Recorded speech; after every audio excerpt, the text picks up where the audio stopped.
make a whole lot of sense.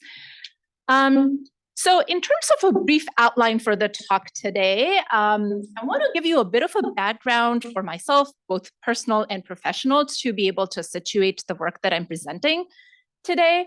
Then I'd like to talk a bit about historic neglect and exclusion of certain communities and populations in psychological science. Give a very brief overview of my program of research that's addressing some of that historic exclusion, and then move right into South Asian Americans in psychological science, and then talk about a systematic review of the literature that I was involved with what some of our goals of the review were, some of our findings, and then end with the limitations of the literature, the scientific literature we currently have on South Asian Americans in psychology, with some recommendations for future research. So a bit about who I am. I have been able to live in multiple communities across India, Canada, and the United States. And in many ways, these life experiences from these diverse communities contribute to the research that I do, the courses that I teach, as well as my professional service activities in psychology. I also sort of want to be mindful here of many of the privileged identities that I hold in terms of my ability status, in terms of education, income, gender, as well as sexual identities. And in many ways, these also contribute to the work that I do and affords me privileges that others might not share. So telling you, I want to share a little bit of my professional journey here that might be relevant to some of what we're talking about today. And that is that I started at the University of Toronto, my undergraduate degree in clinical in psychology. And this was a very quantitatively oriented psychology program housed within life sciences. I got a Bachelor of Science degree in psychology in a very sort of a positivist empiricist tradition. And this was the first time that I started to question some of what I was learning in my psychology textbooks, because it did not fit with my experiences of growing up in India. The people that I was reading about in psychology textbooks, and psychology is a human science, right? We are a science that is interested in human emotions, cognitions, behaviors, relationships. And so what I was reading about in terms of these basic human processes did not really fit with my observations as a child. But I didn't sort of understand why that was.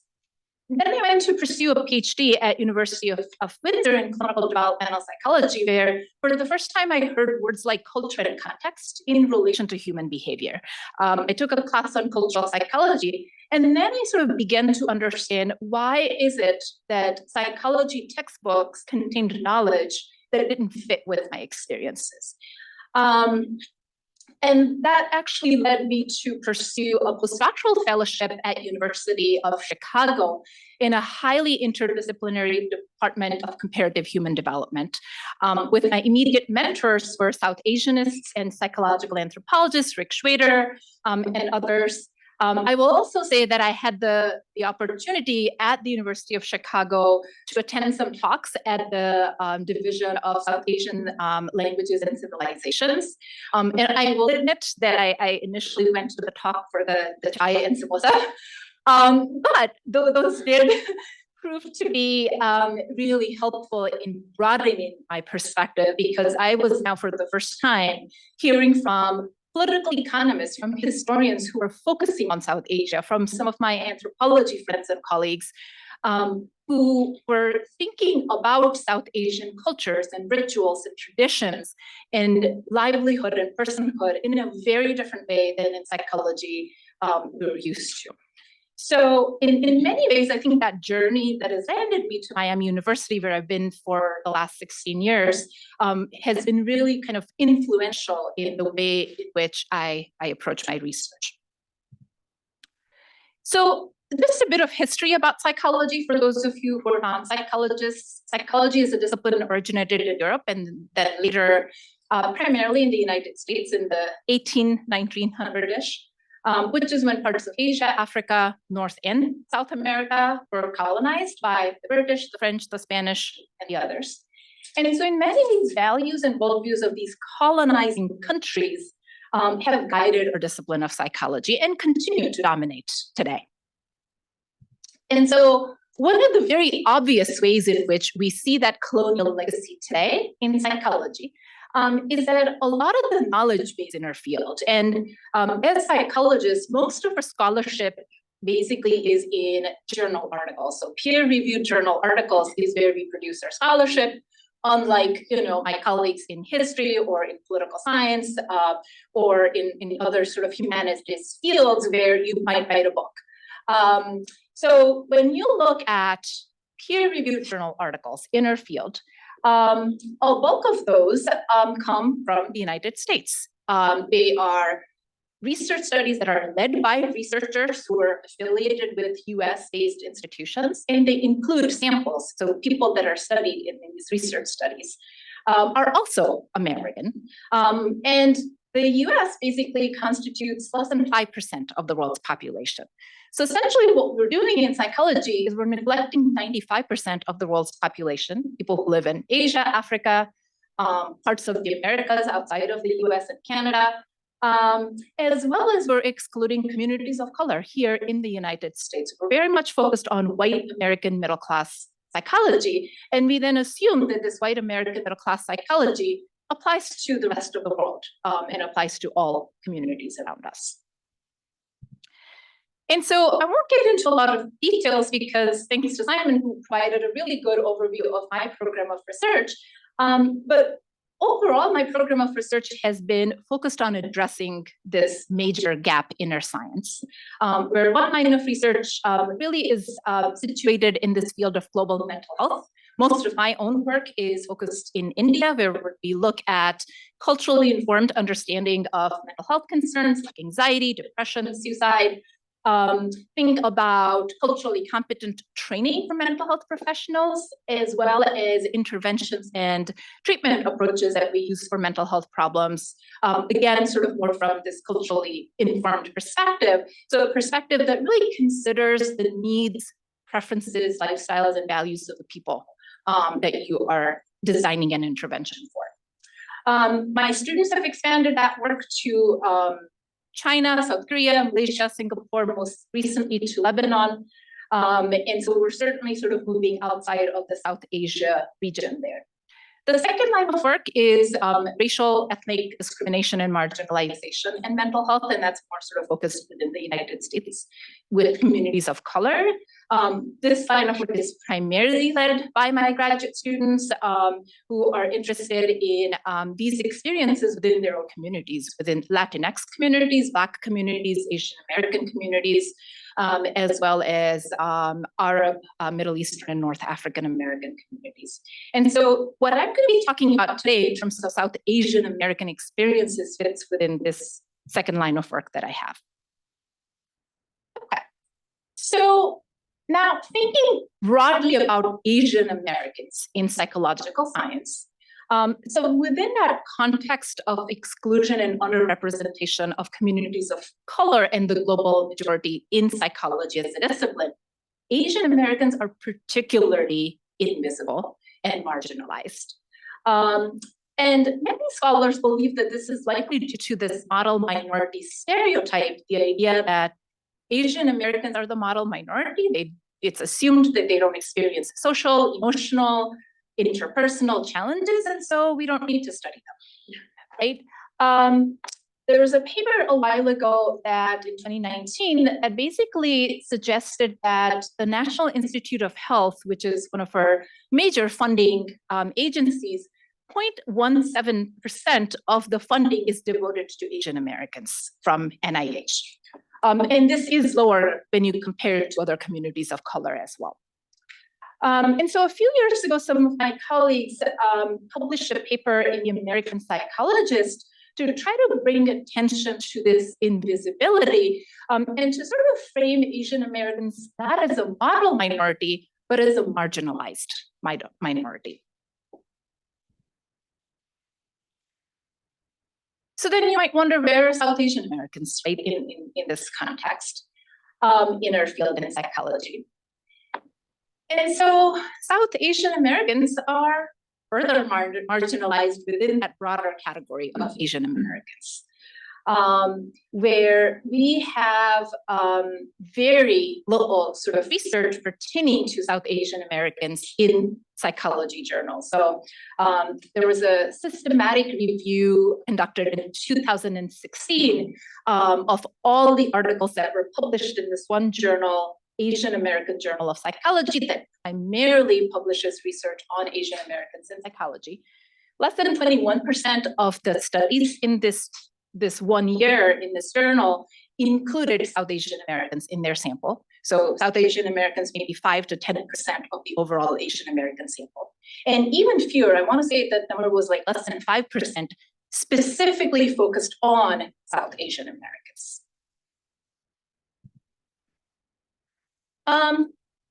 This is an informal kind of a literature search that some of my students and I did, where we wanted to look at broader psychology journal articles or broader journals in the field of psychology to see how many include South Asian Americans in their sample. And so these data basically come from 2009 to 2019, 1999 to 2019. And what you'll see, so the first column shows you articles with South Asian Americans that were included as a small percentage of the overall sample. So 2, 5, 10% of the overall sample that a research study focuses on. And then the column next to that shows you articles that specifically focus on South Asian Americans.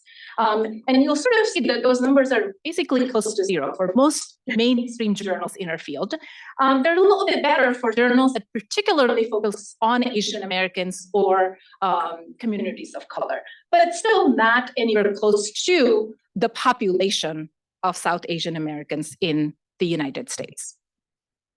Also, that NIH funding statistic that I'd shared with you, that 0.17% of funding is devoted to Asian Americans, none of that actually includes South Asian Americans. In fact, there is currently an effort where we are, if we do get funded, that would potentially be the first study looking at South Asian Americans and racial ethnic socialization processes that would be funded by NIH. Anecdotally, and I think those of you who are South Asian and psychologists here will relate to this, you go to major conferences, you rarely see papers, symposia that focus on South Asian Americans in psychology. Unlike, again, other groups. I've gone to conferences and I've seen, symposia that focus on development in Chinese origin or Chinese heritage families, but I would rarely ever see one that focuses on South Asians or South Asian Americans. And think, again, we were talking about it this morning, Ankita and I, that there are very few South Asian researchers around, and that's part of, the challenge here too, that there's just a few of us around, which makes it harder to produce the scholarship. So a lot of this is particularly striking, right? This exclusion, this underrepresentation is particularly striking when we look at the South Asian population in the United States. There's 5.4 million people of South Asian heritage, so those who trace their ancestry to Bangladesh, Bhutan, India, Maldives, Nepal, Pakistan, or Sri Lanka. And they represent 25% of Asian Americans here in the US. And when we sort of look at this projected increase of the Asian American population, that Asian Americans are expected to become the largest ethnic group in the US by 2055, you would think that Asians or South Asian Americans would be a key contributor to this growth. And I'll be sharing some information that supports that point.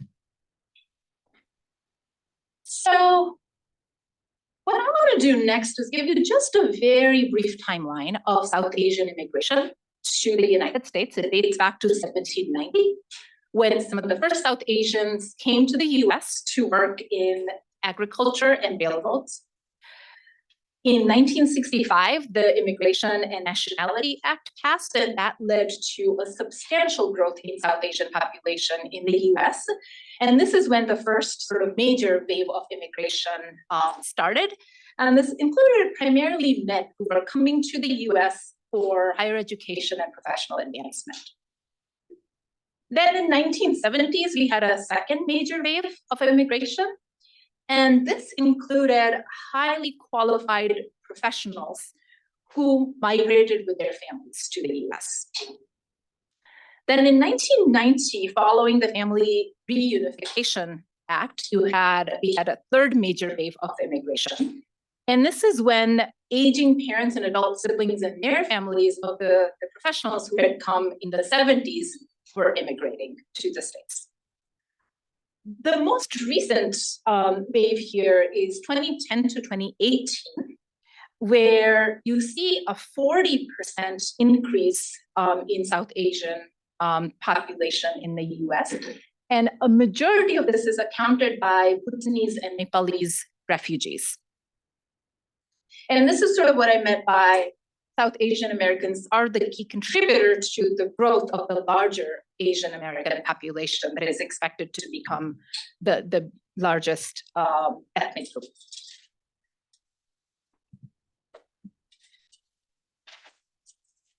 This is, again, another question Vaishali and I were actually talking about this morning, right? Are South Asian Americans Asian? Do we see ourselves as Asian? Do others see us as Asian, right? I think this certainly does become a really critical question because South Asian Americans are racialized as brown, right? And don't really fit the prototypical American idea of Asian. And it's in many ways, the experiences of South Asian Americans might be similar to Latinx Americans or Arab, Middle Eastern, North African Americans than East Asian Americans. Not unusual to see signs of Asian Pacific Heritage Month without a single brown Asian face on it, right? And I know some of these trends are changing, but it's certainly still not unusual to not see a single brown Asian face when you think about advertising for these sorts of events. And then according to a Pew Center survey, basically what they found was over 4 in 10 Indian Americans in particular reported a preference for a more ethnic specific label like Indian as opposed to Asian on surveys such as the census or other broader national surveys. There's also some confusion with the term Indian, particularly for Indian American and American indigenous people, that sometimes young people might get confused and might actually choose, young Indian Americans might choose the label American Indian on these sorts of surveys. And so in many ways, a question that does come up is that this exclusion of South Asian Americans from Asian American spaces could lead to some challenges with ethnic and racial identity development, sense of belongingness, as well as then downstream implications for mental health and well-being. I want to take a few minutes to also sort of talk about this model minority stereotype, particularly as it affects South Asian Americans. And so in many ways, what this stereotype does is that it kind of disregards the multiplicity of South Asian American experiences that are formed through multiple intersecting identities based on religion, region, ethno-linguistic groups, immigration patterns, generational status, socioeconomic status. And it's particularly problematic because these intersecting identities essentially lead to significant disadvantage for some South Asian Americans relative to others. And we're not able to sort of distinguish at this time. And there's, the other sort of challenge here is that the stereotype masks a wide variation in education and income, right? So I have some data here that in comparison to 72% of Indian Americans with college degrees, you see 9% of Bhutanese Americans who have completed college education. And that's below the US median of 28%. Or look at household incomes for South Asian Americans, and they range from 43,000 for Nepalese Americans to 100,000 for Indian Americans. And the biggest sort of challenge is that what gets masked is the idea that, or the statistic here and the fact that, close to 10% of South Asian Americans live in poverty in the US, and we don't know anything about their experiences. There's also hate crimes and experiences of discrimination to consider, dating back to the 1980s, the hate group Dotbusters that particularly targeted South Asian and Hindu women who wear bindis or red dots. Mass shooting in a Sikh Gurudwara, bar shooting in Kansas, another shooting at a FedEx facility, and an overall 45% increase in hate crimes towards South Asian Americans since 2016, which is primarily motivated by Islamophobia. And then, in addition to these very publicized sorts of cases, you have research that shows that South Asian Americans experience discrimination on a daily basis. So this sort of brings us to, with all of these challenges and this underrepresentation, what do we do and where do we go? And so this was several years ago. A few of my colleagues at the conference, we were informally getting together and just sort of talking about what do we do about this invisibility of South Asian Americans in our field. And so I do want to sort of give shout out to these individuals who then contributed to the review that I'll talk about. Rashmita Mistry, who's at UCLA, Kaveri Subramaniam at University of North Florida, and Meeta Banerjee at University of South Carolina. And the three wonderful graduate students, Pooja Patel, Radhika Gandhi, and Amisha Durvezi. And so what we did is we went to the literature and we found that there was a content analysis, so a review of the literature from 1980 to 2012 that focused on South Asian Americans. And essentially what this review showed was that research related to South Asian Americans was really scattered and not systematic, and really didn't address the questions that would be most important for South Asian Americans. And that review essentially concluded that, there's a need for a lot more programmatic research. So we thought, well, maybe we go back to the literature and see if researchers have responded to this particular call for more programmatic research. And so what we decided to do is to do a review that started with 2012, where the other review had ended, up to 2022, the time when we were actually doing this particular review.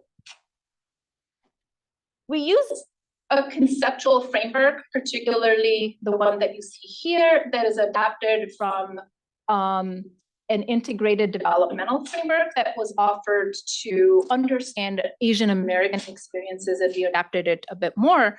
But our goal was to think about South Asian American individual interpretive processes and their relationships with different domains of psychological functioning, grounded within the broader context of immigration, emigration, settlement, religious philosophies, cultural worldviews, as well as gender and sexual identities. So these were sort of the objectives of our review. We wanted to identify which subgroups of South Asian Americans are studied in terms of country of origin, age, religion, social class, and other relevant demographics. What topics and domains of functioning are investigated. And using the integrated framework, we also wanted to see if the studies are talking about contexts of immigration and emigration. Are there references to religious and cultural values? Are there references to the ways in which individuals make meaning of these various processes? So I'll briefly sort of touch on the method. And I think I'm going to skip this slide and just sort of tell you a little bit more about how we went about selecting sources. So in medical science and social and behavioral science, it is typical to use what's called the PRISMA guidelines when you're doing a systematic literature review. And so we used this overall framework. We used specific search terms. So the South Asian American, sort of a broader pan-ethnic term, but also very specific ethnic labels to do a literature search. You'll see up there, we used 3 databases. We further narrowed with using specific keywords to make sure we were actually finding studies about psychological topics and we're not, finding research on genetics, for example. And then we included peer-reviewed journal articles. We also included unpublished doctoral dissertations and theses, book chapters, as well as literature reviews that were published in English between 2012 and 2022. We excluded abstracts of conference presentations, things like letters to the editors, and studies that included international students. And you'll see in the diagram on the right that we started off with about 330 sources and then narrowed down to 103 studies that ended up being the final sources in the review. The next step then was to take those 103 and code those articles for demographics of the samples. What were the topics examined? Was there any reference to contexts? Was there any reference to religious cultural worldviews? Was there any reference to individual meaning-making processes? So moving on to the results then. So I'm going to talk about the demographics, which communities of South Asian Americans are included in studies first, and then some of the next points later. So if you look at specifically cultural heritage, what you see in the graph is Indian Americans only. So studies that focus specifically on Indian Americans comprise the bulk of the literature here. And then the second sort of group is more sort of pan-ethnic South Asian Americans. So this includes, anyone who identifies as South Asian American, so from India, Pakistan, Nepal, Bhutanese, Vietnamese, all of those individuals. And then there were a few studies that specifically focused on Bangladeshi Americans and Pakistani Americans.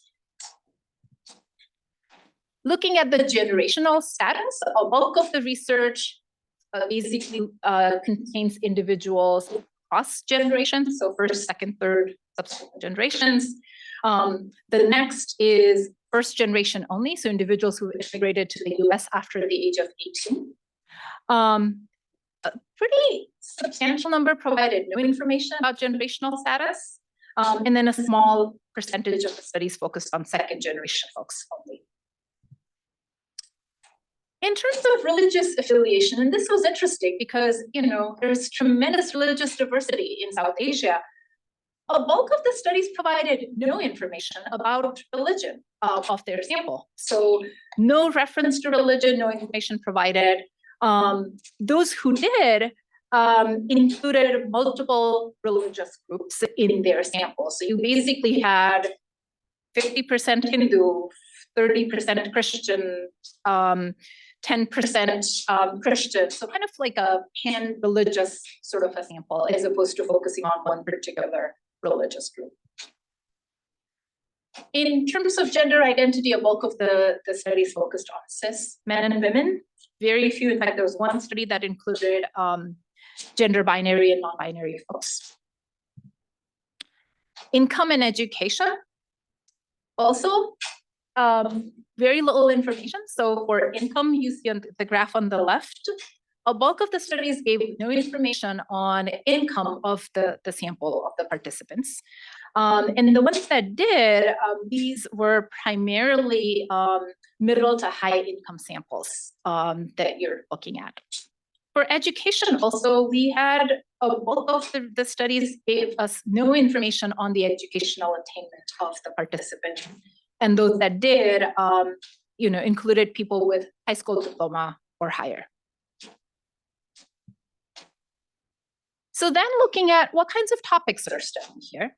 And you can see that a bulk of the studies actually focused on acculturation and physical health, followed by acculturation and mental health, some studies of parenting, some studies of relationships, and some studies that look at identity processes. And next, what I'm going to do is break this down a little bit more so you can get a flavor for what were the actual topics studied. So for acculturation and physical health, studies focused on cardiovascular disease had a bulk of articles that focused on this. diabetes and dietary problems were the next two. And one of the things we noted was acculturation in these studies were very simplistically studied, where acculturation essentially meant how long somebody has lived in the US or how good their English speaking abilities are. So really overly simplistic way of thinking about acculturation here. Bulk of the studies were quantitative, survey-based, and a bulk of them were concurrent or cross-sectional. That means they, gather data just one time from individuals rather than following them over time. For mental health, the topics that the studies focused on were depression, beliefs about suicide, sexual violence, and stigma for mental health help seeking.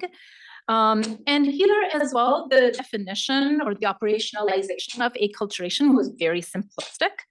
And a bulk of studies were survey-based, one-time types of studies that we were seeing.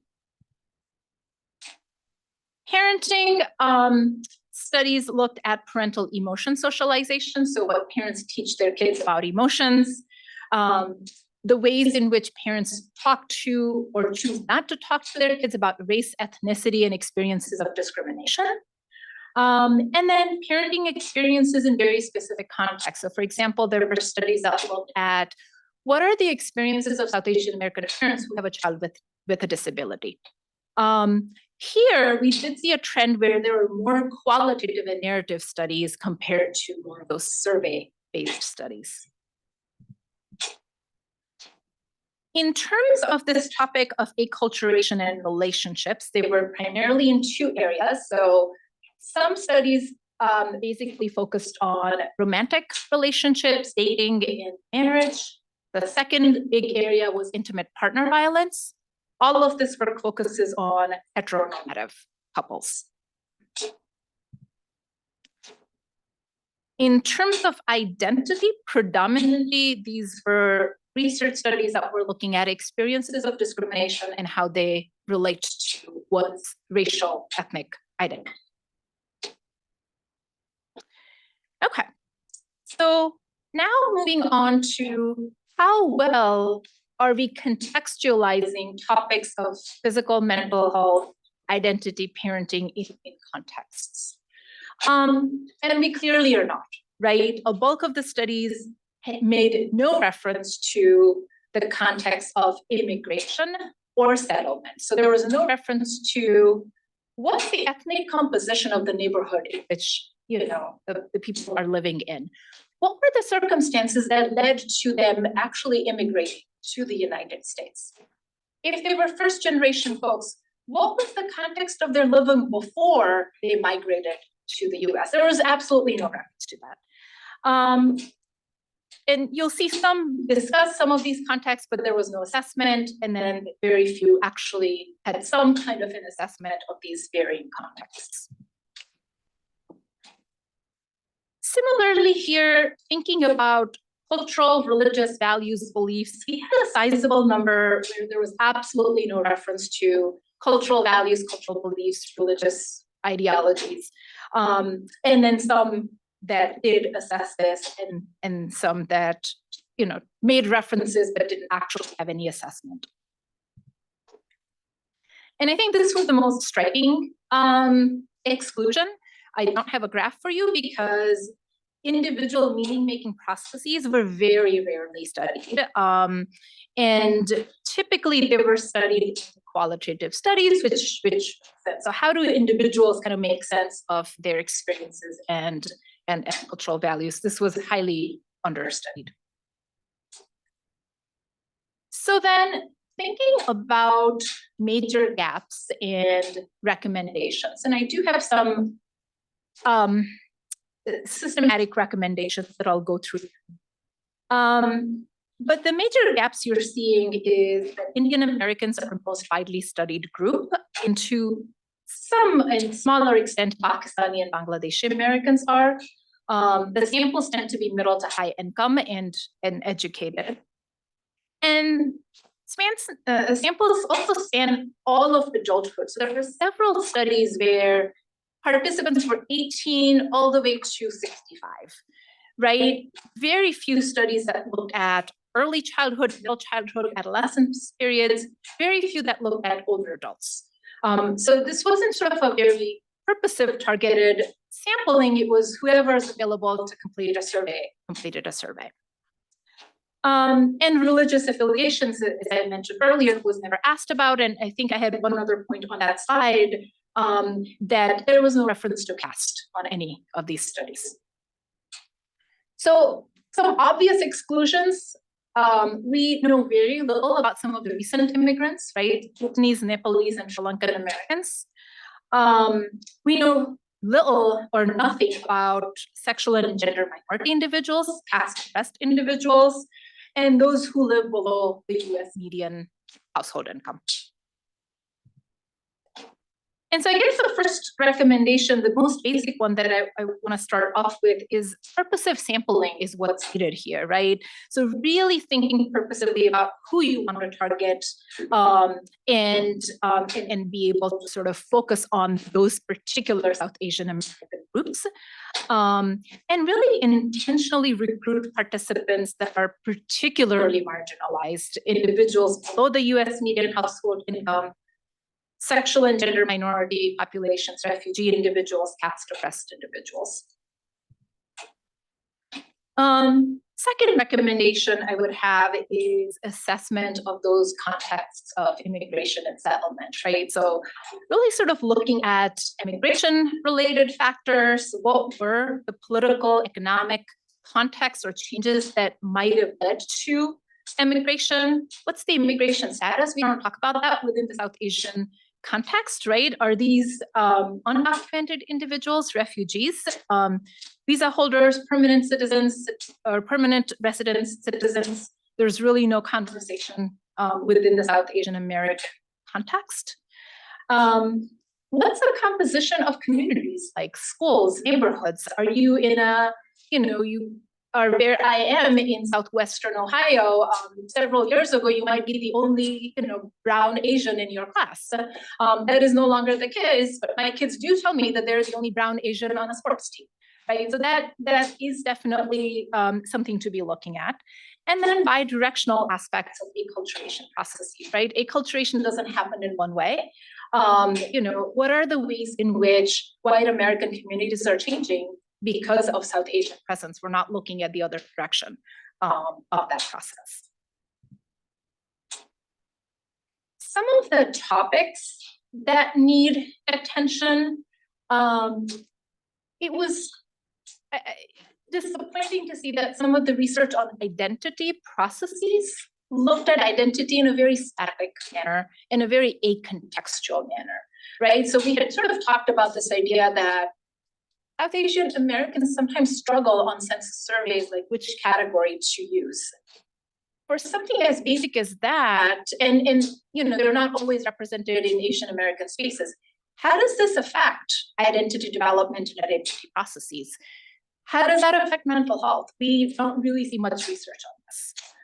We're not seeing a whole lot of research on experiences of direct and indirect discrimination. There's some work there, but not much compared to many other communities of color. And by indirect discrimination, I mean, you're affected not only with experiences you have as an individual, but you might learn about experiences of others who look like you through social media, your friends. Those experiences do have an indirect effect as well, and those are important to study. There's very little on ethnic racial socialization. What are South Asian parents talking about or not talking about when it comes to these experiences of discrimination, these identity-related issues with their kids? We know very little about interpersonal relationships outside of the family, friendships, peer relationships, romantic relationships. We know very little about the academic and occupational functioning of South Asian Americans. So the recommendation here, I know would not be surprising to anyone outside of psychology or even those of you within psychology. The importance of thinking about culture and cultural worldviews from a much more nuanced way.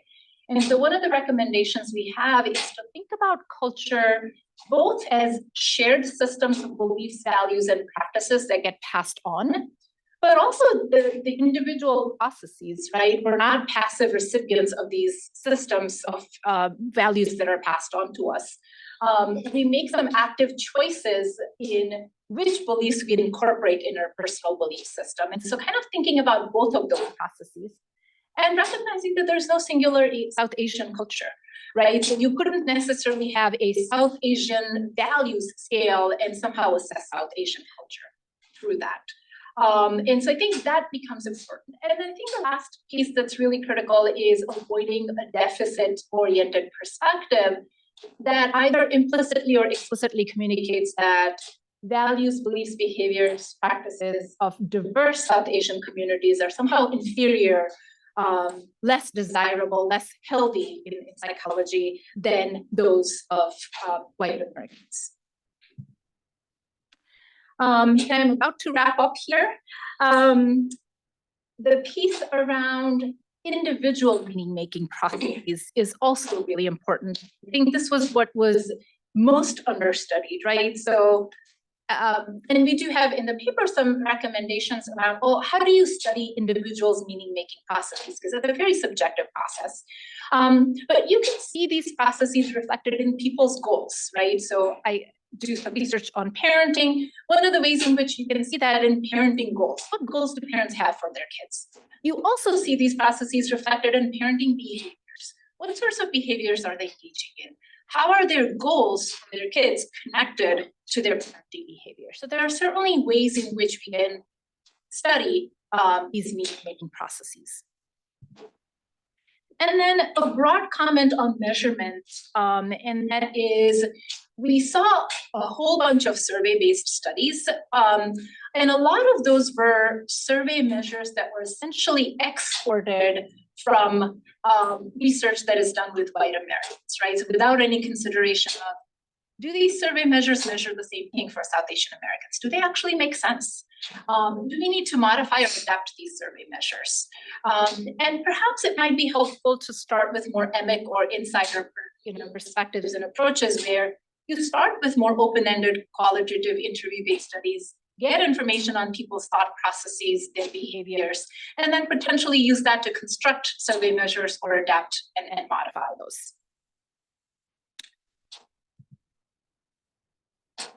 So I guess the last few comments, and then we'll open up for questions. What I'd like to sort of really drive home is the invisibility of Asian Americans and South Asian Americans in particular in my discipline of psychological science. That is within this broader context of the invisibility of communities of color and the global majority. And that the little research we do have on South Asian Americans is really sort of scattered. It's very convenience sample. I am a South Asian individual and I have connections to this group. And so maybe I'll do research on that community rather than really purposeful and targeted.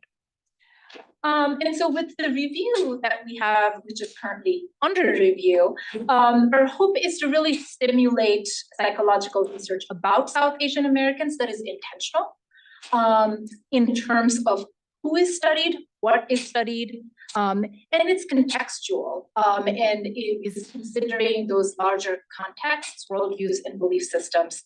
And really it doesn't sort of present South Asian Americans as this singular homogeneous. So I'm going to stop right there and open up for questions.